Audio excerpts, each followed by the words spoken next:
Ni hao, salut à tous, j'espère que vous allez bien. Aujourd'hui j'aimerais parler d'un concept que l'on retrouve dans les arts martiaux dits traditionnels, qui est un minimum d'effort pour un maximum d'efficacité. C'est plutôt un concept qui est intéressant parce qu'il nous dit quoi? Eh bien de ne pas en faire énormément pour en retirer le maximum. Et ça doit plaire à tout le monde. Et vous imaginez, on en fait le moins possible et on va avoir le plus de résultats.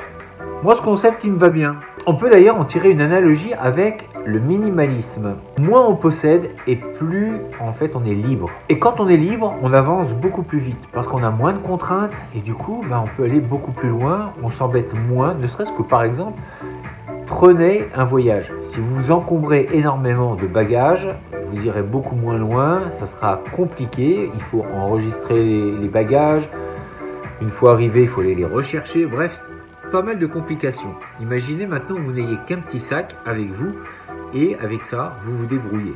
On acquiert donc un gain de temps, un gain de rencontre parce que le fait d'être plus disponible, eh bien vous pouvez plus facilement rencontrer des gens, aller de tel endroit à tel endroit, ça devient beaucoup moins compliqué.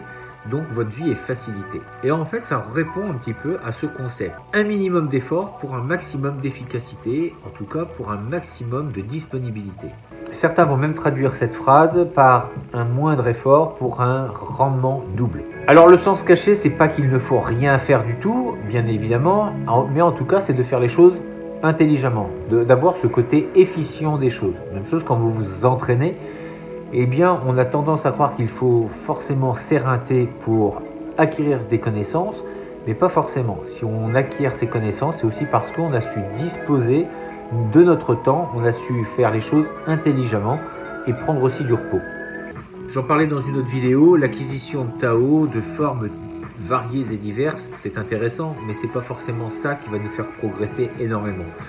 Avoir simplement une forme, mais en fait de la travailler jusqu'à vraiment la comprendre de A à Z, de la travailler sous différents angles, de complètement la déstructurer, de la prendre à l'envers, à droite, à gauche.